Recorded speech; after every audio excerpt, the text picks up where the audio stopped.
Dhanik Bharat, Lloyd group. So recent గా దీనికి సంబంధించి బాలలత మేడం గారు చాలా బాగా దీన్ని పబ్లిసిటీ చేస్తా ఉన్నారు, చాలా బాగా ప్రమోట్ చేస్తా ఉన్నారు. Interview JEE, interview with neat.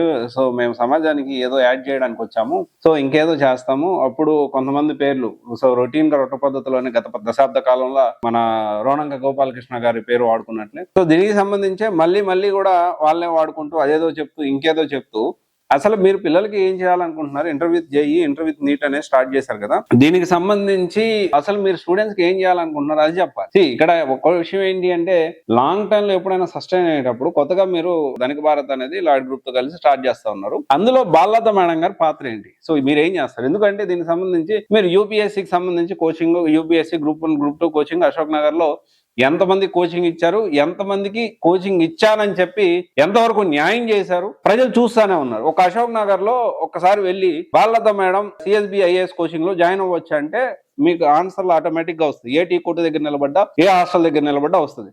ఇదేంటి అంటే ప్రాబ్లం ఏంటి అంటే, ఈ లాయిడ్ గ్రూప్ లేకపోతే కొత్తగా ఇంటర్వ్యూ జేఈ వస్తుంది, ఇంటర్వ్యూ నీట్ వస్తుంది, సో ఖచ్చితంగా వెల్కమ్ చేస్తారు, కాదనట్లేదు. ద ప్రాబ్లం ఏంటి అంటే, ద మెయిన్ ప్రాబ్లం అసలు పిల్లలకి ఏం చేస్తారు, ఎలాంటి ఫ్యాకల్టీ ఉంటారు, ఎలాంటి కరికులం ఏంటి, ఏ విధంగా మీకు అసలు ఎక్స్పీరియన్సే లేదు కదా.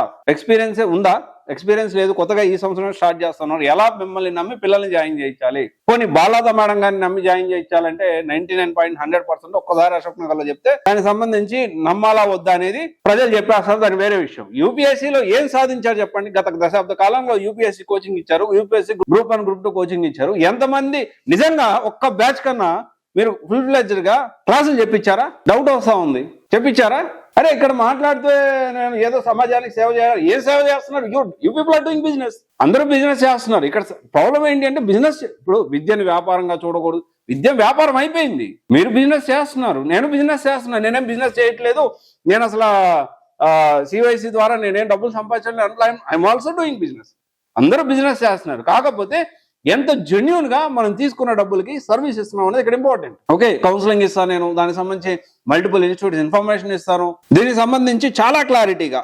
దాదాపు ఇక్కడ దీనికి సంబంధించి ధనిక్ భారత్ ఫీజు ఏమన్నా 10,000 ఉందా, 20,000 ఉందా, 50,000 ఉందా, 70,000 ఉందా? అంతకు మించే కదా. 2 సంవత్సరాలు కలిపి ఎంత ఉంది? అరౌండ్ 3 lakhs ఉందా? ఫ్యాకల్టీ ఎవరు, మీకు ఎంత ఎక్స్పీరియన్స్ ఉంది, ఎలాంటి ఐఐటిఎన్ ఫ్యాకల్టీ ఏమైనా తీసుకొస్తున్నారా, ఎక్స్పర్ట్ ఫ్యాకల్టీ ఏమైనా తీసుకొస్తున్నారా, దాంతో పాటు హాస్టల్ దాన్ని ఎలా ప్లాన్ చేశారు? ఇప్పటి వరకు ఒక్క ర్యాంక్ కాదు కదా, ఒక బ్యాచ్ కూడా పడిగా.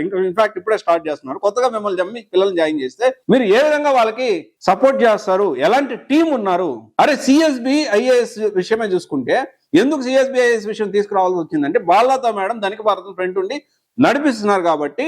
సిఎస్బిఐఎస్ టీమే చూసుకుంటే ఇంతవరకు సిఎస్బిఐఎస్ లో ఫలానా ఫ్యాకల్టీ యూపీఎస్సీ ఫ్యాకల్టీ ఇది లిస్ట్ అని ఇంతవరకు రిలీజ్ చేశారా?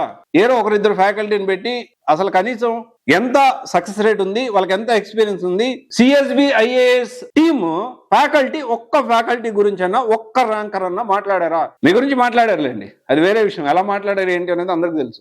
ఇది కదా మనకి ఇంపార్టెంట్. ధనిక్ భారత్ స్టార్ట్ చేశారు. I'm very happy. Lloyd group ద్వారా ధనిక్ భారత్ స్టార్ట్ చేశారు. దానికి సంబంధించి ఏం చేస్తున్నారు పిల్లలకి? ఇప్పుడు అశోక్ నగర్ మీరు ఏంటి అనేది అశోక్ నగర్ మాత్రమే తెలిసింది. త్వరలో 2 తెలుగు రాష్ట్రాల్లో మూలకి తెలియబోతోంది. ఇది వాస్తవం. క్వాలిటీగా ఏం చేస్తున్నారు, ఎలా చేస్తున్నారు? ఇంటర్వ్యూ జాయిన్ అయితే అదిగో ఇది మా కరికులము, ఇది మా ఫ్యాకల్టీ, వీళ్ళు మా ఫ్యాకల్టీ, వీళ్ళు మా స్ట్రెంత్, ఈ విధంగా పిల్లల్ని మేము రచ్చర్ చేస్తాము, ఈ విధంగా క్లాసులు చెప్పిస్తాము, ఇది మా క్యాంపస్, ఈ క్యాంపస్ లో ఎన్ని ఫెసిలిటీస్ ఉన్నాయి, ఇంత మంచిగా మేము ఫుడ్ క్వాలిటీ పెడతాము. ఇది కదా మనకు కావాల్సింది. ఒకసారి ఆలోచించండి. బాలలత మేడం గారు నేను ఒకటే రిక్వెస్ట్ చేసేది, ధనిక్ భారత్ ద్వారా మీరు బిజినెస్ చేయాలని, అందరూ బిజినెస్ చేయాలని వచ్చారు, మీరు కూడా బిజినెస్ చేయాలని వచ్చారు. దాని గురించి పక్కన పెడదాం. కానీ తీసుకున్న రూపాయికి ఎంతవరకు న్యాయం చేస్తారు, ఎలాంటి ఫ్యాకల్టీని మీరు, ఎలాంటి వాళ్ళని మీరు తీసుకొస్తారు, ఎలాంటి టీంని మీరు తీసుకోరు, దట్ ఈస్ వెరీ ఇంపార్టెంట్. అది నేను మాట్లాడదలుచుకున్నా. ఓకే, ఇది ఒకసారి ఆలోచించండి. ఎవరైనా ధనిక్ భారత్ లో జాయిన్ అవ్వాలి అనుకుంటే అన్ని కనుక్కొని క్యాంపస్కి వెళ్ళి విజిట్ చేసి, ఫ్యాకల్టీ ఎవరు, వాళ్ళ బ్యాక్గ్రౌండ్ ఏంటి, వాళ్ళ ఎక్స్పీరియన్స్ ఏంటి, హాస్టల్ ఎలాగుంది, ఎందుకంటే కొత్తది కదా, నమ్మి మనం జాయిన్ చేయొచ్చా, అన్ని ఆలోచించి డెసిషన్ తీసుకోండి. Thank you.